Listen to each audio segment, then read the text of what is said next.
how to add the code on a trade on Trades app. Hello guys, welcome back into this new video. I'm gonna show you how to add the code into Trades app easily and fast. So first thing you want to do is go to Trades app, go to your profile, and now right here you will find the trades that you want or any trade someone posted. Now what you want to do is click here on this icon and click on code like this. Now as you can see, you can add the code. For example, this is a code,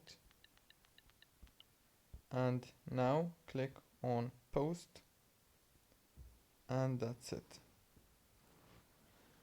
Don't forget to like and subscribe, and thank you very much for watching this video until the very end.